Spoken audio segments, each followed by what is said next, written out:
This radio program is PG-13. Parents strongly caution some material may be inappropriate for children under the age of 13. The following program is sponsored by Michael W. Smith. The views expressed on the following program are those of the host and not necessarily those of staff, management, or ownership. Phoenix, Arizona, this is Brother Mike. I'm back on the radio. Welcome to HardcoreChristianity.com. Thanks for tuning into the program. National crisis, folks. Today's Bible study, the cure for depression. The number one illness in America, depression. Please call somebody and tell them the radio program's on. Please call somebody who needs help. Depression is the fastest spreading illness in America. The number of people who have depression outnumber people with cancer and heart disease. This is Brother Mike. I am the professional counselor at the Arizona Deliverance Center. I've got over 43 years in the counseling and psychology field. HardcoreChristianity.com is our website. If you go to the website, you'll see all of our ministry services. We have 4 Zoom services every week. They're live, Monday, Wednesday, Saturday, and Sunday. We have 2 live services every week, starting at 7 p.m. Pacific and Arizona time. It's on Thursdays and Fridays.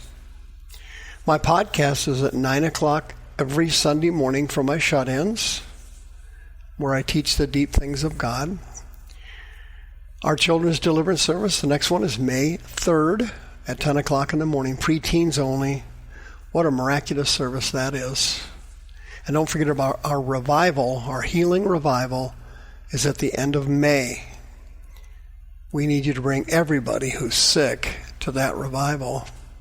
Thank you for your help. The cure for depression. First of all, to find out what the cure is, you got to figure out what the cause is. And the cause is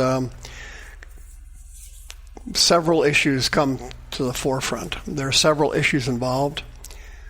But the initiation of depression is usually caused by trauma, usually in childhood. Trauma is the trigger. Depression needs to start. And the emotional pain from the trauma is the fuel that keeps the engine of depression going. Now, let's clarify a couple of quick things. Number one, depression is not bad in some cases. For example, depression is a perfectly normal reaction to trauma. For example, if someone you love dies unexpectedly, as an example, it is perfectly normal. You are not sick, you're not ill, you're not mentally ill, to go through a period of depression.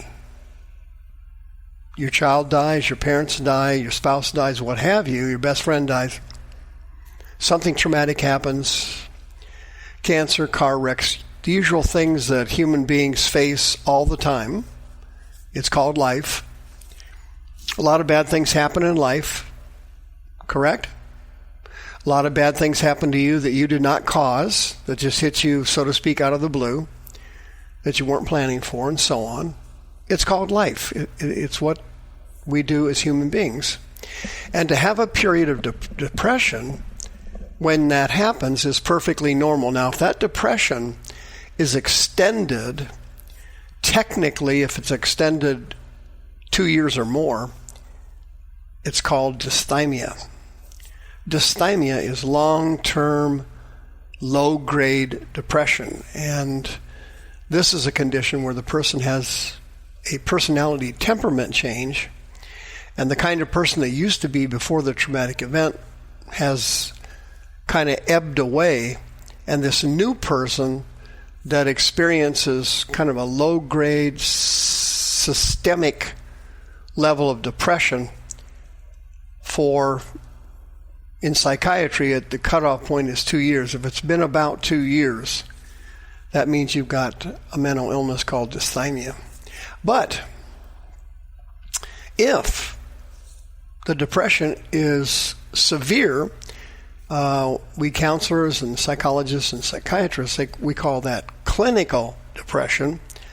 That's a condition where the depression is life-threatening, life-altering, and has severe consequences for activities of daily living and experiencing life events. Right? But when the trauma period happens, usually in childhood, but sometimes young adulthood, sometimes first marriages, it varies. When that trauma hits you, demons automatically launch an attack against you. And the kind of demon we're talking about here is mentioned in Isaiah chapter 61. The prophecy of the Messiah was found in verse 3. Quote, "To appoint unto them that mourn in Zion, and to give unto them beauty for ashes, and the oil of joy for mourning, and to give them the garment of praise for the spirit of heaviness." Ruach keher is the Hebrew phrase. It is a demon of depression. Once the trauma strikes you, a demon of depression launches against your mind and attacks the emotions in your soul. And if the trauma is severe and the spirit of heaviness is strong, you could end up with clinical depression or long-term low-grade dysthymia. The Hope for Depression Research Foundation in the United States, they do a lot of good work. Very little research is done on depression because the federal government doesn't care about it. They can't make any money on it in terms of medications. Years ago, they came out with Prozac, which helped a little bit, but in some cases, it makes it worse. And since the federal government doesn't understand depression, they've never developed any new medications to help treat people with chronic depression. The Hope for Depression research indicates that over 50% of depressed individuals do not respond to any type of existing medications or therapy. Here's what they say. Now, this is coming from a secular, non-Christian organization. Listen to this carefully. These guys are experts on depression. Number one, the exact physical cause of depression remains unknown. Number two, it is known that genetics and childhood trauma may play a role in the biological origins of depression. Number three, stress and other stressors may bring on depression, but are not the underlying cause of depression. Number four, there is no medical diagnosis for depression. In other words, you can't go have a CT scan, a blood scan, a brain scan, etc. Diagnosis of depression is all subjective. Number five, research shows that only 50% of patients respond in a positive manner to medication used to help with depression. That means if you go to the psychiatrist and you get a prescription for Prozac or some other drug, 1 out of 2 will have no effect and will not get better at all. 50%. Number 6, since the introduction of Prozac in 1985, there have been no new medications developed by the drug industry. Now, the drug industry, they don't give a rat's fanny. They don't give a holy shout of anything. They couldn't care less about your health. They just simply don't care. It's all driven by money. And if the pharmaceuticals can't make money off of a drug, they're not interested. Number 7, we do not know how these medications actually work. The biological mechanism is still unknown. You believe this? Next one, pharmaceutical research is stalled. Most pharmaceutical companies have canceled their neuroscience research on depression. Next one. There is limited knowledge for the prevention of depression. Now, this is coming from experts on depression.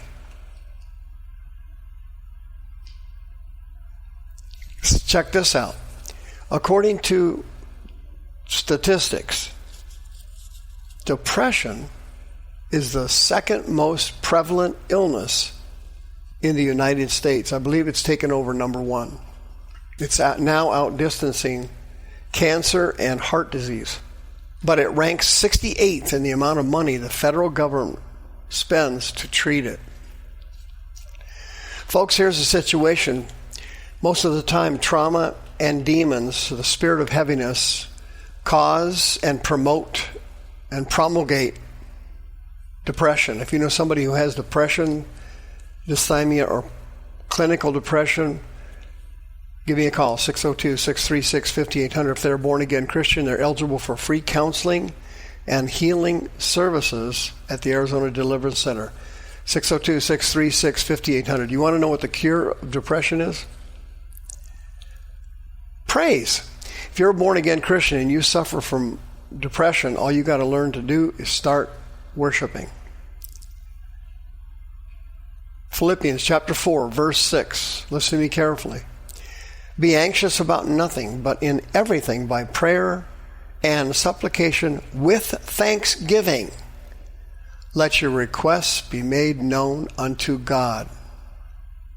Let your requests be made known unto God. That's how you do it. People don't understand how to pray. They ask for things, they beg for things, they make a list of things they want, and then they pray and ask God for them. And most of the things are not answered. The devil steals most of their prayers. You know why? Because they weren't offered with thanksgiving. Let me tell you what to do. I'll tell you easily how to do it. You ready? Dear Lord Jesus, I've been suffering from clinical depression, dysthymia, depression off and on all my life, ever since I was molested or beaten as a child. And I give you praise for that, and I thank you for it. I thank you for this depression, and I worship you in spite of it, and I place this depression into your loving hands, and I'm giving it to you, Lord. And I thank you that you hear me, you care. I thank you for depression. I thank you for the cure of depression, which is me giving thanks and me giving praise. And from now on, when I'm sickest, when I'm down the most, when I'm hurt the most, I will let my praise go, even if I don't feel like it, even if I'm emotionally down. I will continue the worship because I love you and I praise you. See you next time.